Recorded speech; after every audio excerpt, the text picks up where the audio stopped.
Halo semuanya, pernah nggak sih kalian lagi scroll-scroll media sosial terus lihat postingan sukses teman dan mikir, wow, kok hidupnya kayaknya enak banget ya? Nah, kali ini kita bakal coba kupas tuntas cerita di baliknya. Kisah yang seringkali nggak kelihatan di balik semua kesuksesan yang kita lihat itu. Oke, kita langsung ke intinya. Coba lihat deh, di sini ada dua sisi yang beda banget. Di satu sisi ada hasil dan senyum. Inilah yang kita lihat setiap hari kan, highlight realnya gitu. Tapi di sisi lain ada proses dan luka.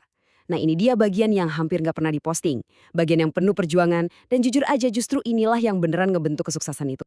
Yuk, kita mulai dari panggung utamanya dulu, media sosial. Tempat ini, dengan segala filter dan angle cantiknya, sering banget menciptakan ilusi. Seolah-olah semua pencapaian hebat itu, ya diraih gitu aja, tanpa perlu susah payah. Kutipan ini tuh, kena banget. Ini tuh kayak kita lihat puncak gunung es dari jauh. Keren banget kan? Megah. Tapi kita lupa bagian terbesar dan terkuat dari gunung es itu justru ada di bawah permukaan air, tersembunyi, dingin, dan gelap. Oke, jadi kalau media sosial itu panggung depannya, sekarang waktunya kita intip ke belakang panggung. Kita lihat apa sih yang sebenarnya terjadi di balik layar. Perjalanan yang nggak kelihatan menuju kesuksesan. Nah, coba perhatiin dah alurnya. Ini sama sekali bukan garis lurus yang mulus kan? Prosesnya jauh lebih berantakan, mulai dari tahun kerja keras. Terus ada momen-momen frustrasi di mana rasanya kayak jalan di tempat.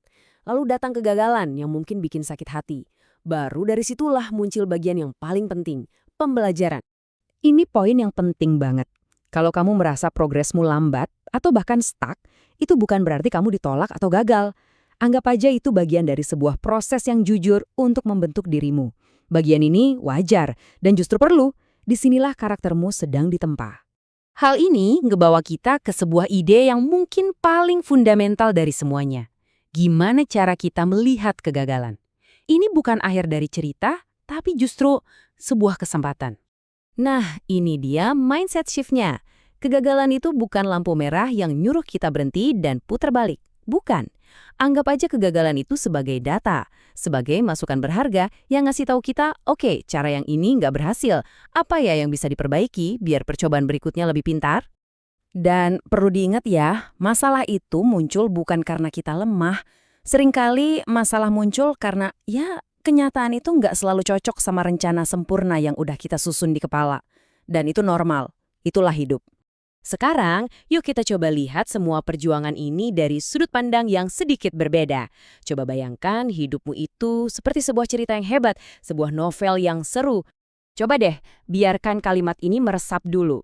Semua kesulitan yang kamu alami sekarang, rasa capek, rasa kecewa, itu bukan keseluruhan ceritamu. Itu cuma satu bab. Memang bab yang sulit, tapi justru bab inilah yang akan membuat kemenangan di bab-bab selanjutnya terasa jauh lebih manis dan epic. Kamu itu nggak gagal sebagai pribadi hanya karena rencanamu berantakan. Rencana boleh gagal, proyek bisa hancur, tapi itu semua nggak pernah mendefinisikan siapa kamu sebagai pemeran utama dalam kisah hidupmu sendiri. Kamu jauh lebih besar dari kegagalanmu. Oke, jadi kesimpulannya gimana? Dari mana sebetulnya datangnya kekuatan yang sejati itu? Well, satu hal yang pasti, kekuatan itu nggak datang dari kemenangan yang gampang. Kita semua kan suka sama happy ending, tapi kekuatan sejati seorang karakter, kekuatanmu, itu ditempa justru di tengah-tengah konflik. Di dalam perjuangan, di dalam proses yang nggak kelihatan, di bab-bab yang sulit itulah, ketangguhan dan kebijaksanaan sejati dibangun.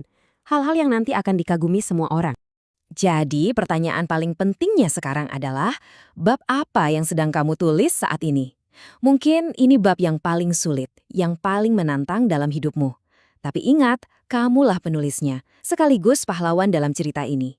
Jadi, teruslah menulis.